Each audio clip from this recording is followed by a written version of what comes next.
Hello dear students, welcome back to my YouTube channel Gyan Charcha with Yash sir.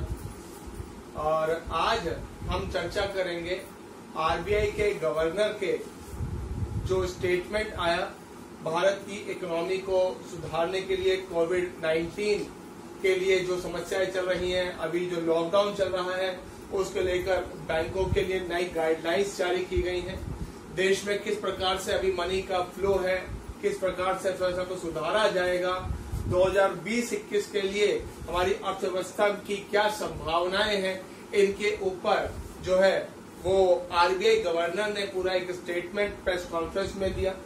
इसके ऊपर जो है आज चर्चा करेंगे। इसमें जो आरबीआई है इसने 3-4 चीजें बहुत इंपॉर्टेंट बताई जो हमारे एग्जाम के पर्पज से काफी इंपॉर्टेंट है। चाहे वो 31 मई 2020 पे होने वाला यूपीएससी का सिविल सर्विसेज एग्जाम हो, उसके तो काफी चीजें बहुत इंपॉर्टेंट चीजों ने बताई। जिसमें सबसे पहली चीज जो उन्होंने बताई, number 1, reverse repo rate.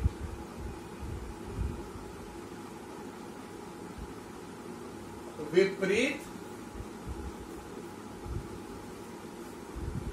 Repo दर।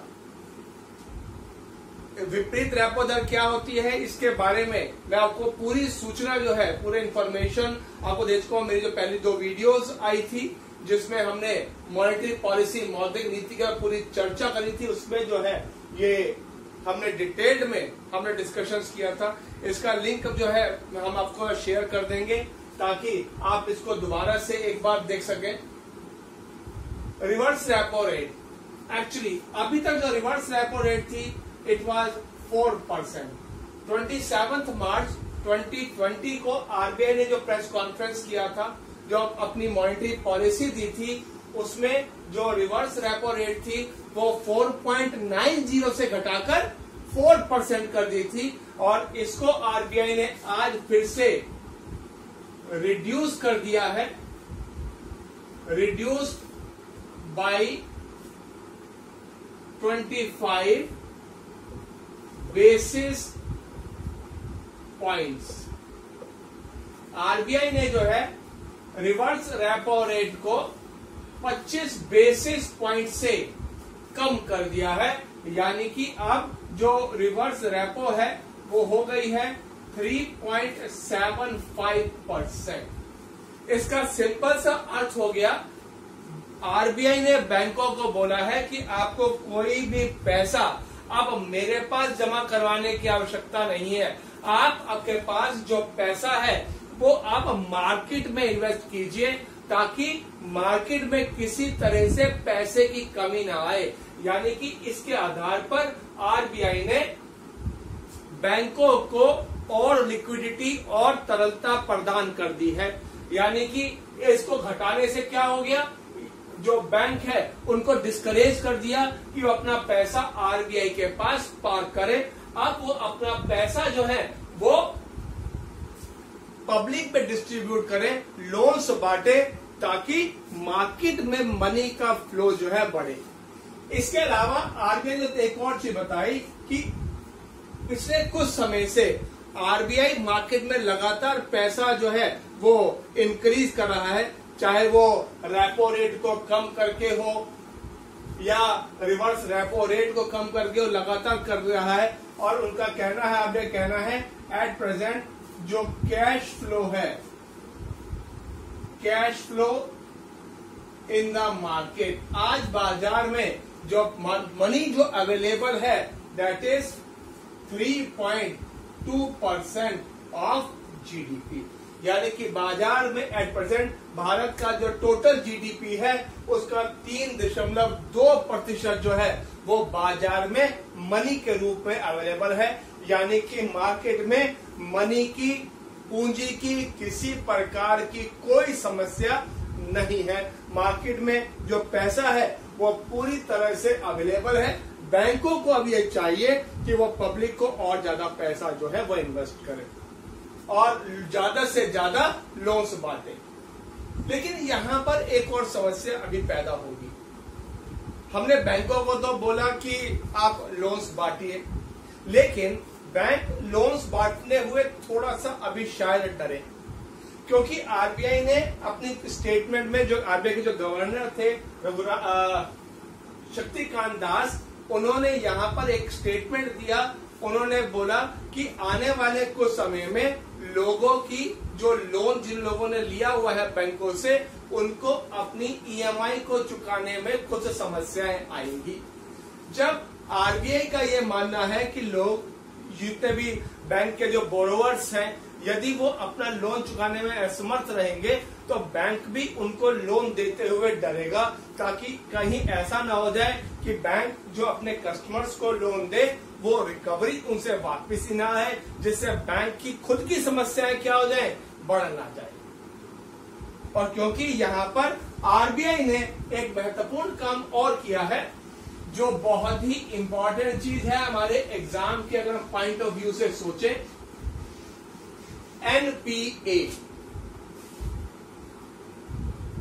एनपीए यानी कि नॉन परफॉर्मिंग असेट्स, गैर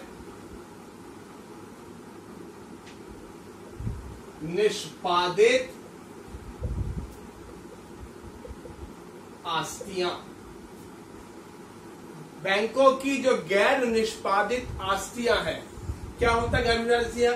ये आपको मालूम होगा। एनपीए का अर्थ होता है कि बैंक ने जो लोन बांटे हुए हैं, यदि वो लोन रिकवर नहीं हो रहे हैं, यदि किसी भी लोन में जो ईएमआई है, जो उसकी इंस्टॉलमेंट है, यदि 90 दिन से ज्यादा पेंडिंग हो जाती है, तब हम इसको एनपीए में घोषित कर देते हैं। यानी कि if there is outstanding instalment और interest thereon is pending for more than 90 days, the account is called NPA। यानी कि यदि किसी भी लोन में इंस्टॉलमेंट आउटस्टैंडिंग, यानी कि यदि किसी व्यक्ति ने अपनी इंस्टॉलमेंट नहीं चुकाई है, कितने दिन, 90 दिन या उससे ज्यादा, तब उस अकाउंट को बैंक जो है वो एनपीए डिक्लेयर करता है और अपने जो फाइनल बैलेंस शीट होती है उसमें से प्रोविजनिंग करता है, यानी कि अपनी प्रॉफिटेबिलिटी को क्या कर देता है, वो कम कर देता है। लेकिन जो लेटेस्ट जो आरबीआई ने अपने गाइडलाइंस इश्यू करी हैं, आरबीआई के जो गवर्नर हैं, उन्होंने अपनी प्रेस कॉन्फ्रेंस में बोला कि ये जो 90 दिन का समय है जो एनपीए करने के लिए होता था, इसको भी बढ़ाकर अब 180 डेज कर दिया गया है। यानी कि यदि किसी भी लोन अकाउंट में अब 90 दिन के स्थान पर यदि 180 दिन तक यदि इंस्टॉलमेंट नहीं आती है, तब उसके बाद इस अकाउंट को एनपीए घोषित किया जाएगा, उससे पहले नहीं किया जा सकता। उसके पीछे रीजन भी है, क्योंकि आरबीआई ने जो पिछली गाइडलाइंस इश्यू करी 27 मार्च 2020 को जो आरबीआई की मॉनेटरी पॉलिसी आई थी, उसमें आरबीआई ने बैंकों को बोला था कि अपनी ईएमआई पर 3 महीने का मॉरेटोरियम पीरियड रखना है। यानी कि 3 महीने तक बैंक अपने कस्टमर से इंस्टॉलमेंट की मांग नहीं कर सकता।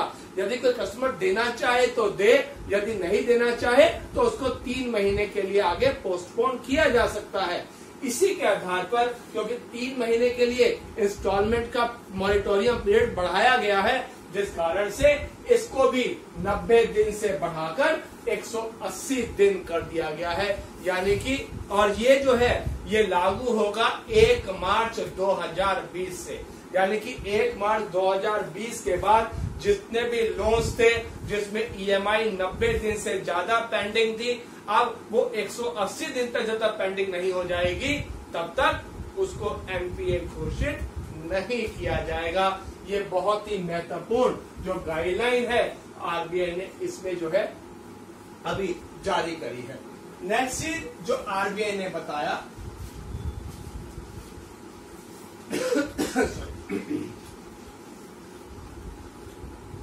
और एक चीज जो RBI ने सबसे इंपॉर्टेंट चीज और बताई, 2020-21 के लिए इंडियाज GDP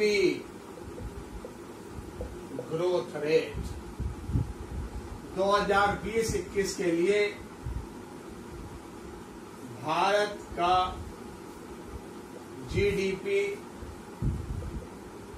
विकास दर, जो पहले RBI ने 7.4 निर्धारित किया था विकास दर को, वो अब घटाकर कर दिया है 1.9%। यानी कि भारत का 2020-21 में जो हमारा जो विकास दर रहेगा वो केवल 1.9% रहेगा। और ये जो दर RBI ने बताई है, याद रखिएगा, ये समकक्ष है, यही दर IMF ने, अंतर्राष्ट्रीय इंटरनेशनल मॉनिटरी फंड, अंतर्राष्ट्रीय मुद्रा कोष ने भी इंडिया के लिए, भारत के लिए 2020-21 के लिए जो GDP ग्रोथ रेट निर्धारित किया है, that is 1.9%। That is the important. और इसी के समकक्ष RBI ने भी भारत की यही विकास दर रखी है। याद रखिएगा, IMF ने जो भी घोषणा करी, इसके अनुसार अगर हम विश्व की बात करें, पूरे विश्व का जो विकास दर जो रहने की संभावना है, दैट इज ऑन -3%। जो ग्रोथ रेट है, दैट विल बी -3% फॉर 2021। पूरे विश्व की अगर हम बात करें तो जो पूरे विश्व का जो विकास दर रहेगा, उत्पादन का जो विकास दर रहेगा, GDP का विकास दर रहेगा, दैट विल बी माइनस। यानी कि पिछले बार इस साल के मुकाबले हम इस साल जो है काफी कम उत्पादन कर पाएंगे, क्योंकि पूरा विश्व जो है एट प्रेजेंट कोविड-19 से जो है वो उलझ रहा है। इसके अलावा अगर हम अमेरिका की बात करें, USA, IMF ने बताया कि जो USA है उसका जो विकास दर रहेगा, दैट विल बी -5.9%। 5, यानी कि विश्व का जो रहेगा -3%, अमेरिका का जो रहेगा दैट विल बी 5.9% नेगेटिव। यानी कि जो USA है वो पहले जितना उत्पादन भी नहीं कर पाएगा। अगर हम यूरोप की बात करें, पूरे यूरोप के लिए IMF का कहना है कि पूरे यूरोप का जो विकास दर रहेगा, दैट विल बी -7.5%। यानी कि बहुत तेजी से नेगेटिव की तरफ चला जाएगा। अगर हम 2020-21 की बात करें, IMF का मानना है कि विश्व के केवल 2 देश होंगे जिनका जो विकास दर है वो पॉजिटिव में होगा, प्लस में होगा। दैट इज, एक तो है भारत, जिसका GDP विकास दर जो होगा दैट विल बी 1.9%, और दूसरा जो देश होगा जिसका प्लस में रहेगा, दैट विल बी चाइना। और चाइना का जो विकास दर है वो भारत से कम रहेगा, दैट विल बी 1.2%। क्योंकि चाइना जो है वो कोविड-19 से वो भी जूझ रहा है, जूझ तो सभी देश रहे हैं, लेकिन हमने काफी हद तक जो कोविड-19 की जो समस्या है उसको काफी हद तक हमने संभाल लिया है। और उम्मीद कर सकते हैं कि भारत में जो कोरोना वायरस से जितनी भी समस्याएं हैं उससे हम बहुत जल्दी बाहर भी आ सकते हैं। सो ये सब आरबीआई ने जो है अपने रिसेंट गाइडलाइंस में कोविड-19 को ध्यान में रखते हुए नई गाइडलाइंस जारी करी हैं। ये एक बहुत ही इंपॉर्टेंट फैक्टर है जो हमारी इकोनॉमी को आने वाले समय में एक नया रूप देने के लिए काम आएगा। तो ये था आरबीआई का गवर्नर का पूरा नया स्टेटमेंट। इसमें काफी क्वेश्चंस आपको मिल जाएंगे और इसी प्रकार से हम जो है अपनी वीडियो आप तक लगातार पहुंचाते जाएंगे। और मैं आपसे एक बार फिर से रिक्वेस्ट करूंगा, हमारा जो YouTube चैनल है उसको आप सब्सक्राइब कीजिए, जो बेल आइकन है उसे प्रेस कीजिए और हमारा जो वीडियोस है उसको ज्यादा लोगों के साथ शेयर कीजिए, ताकि ज्यादा से ज्यादा लोग जो हैं, ज्यादा जो बच्चे हैं, जो खासकर जो पढ़ने वाले बच्चे हैं, जो दूर दराज के बच्चे हैं, उन सबके पास ये सारी इंफॉर्मेशन पहुंच सके। Thank you very much for today's.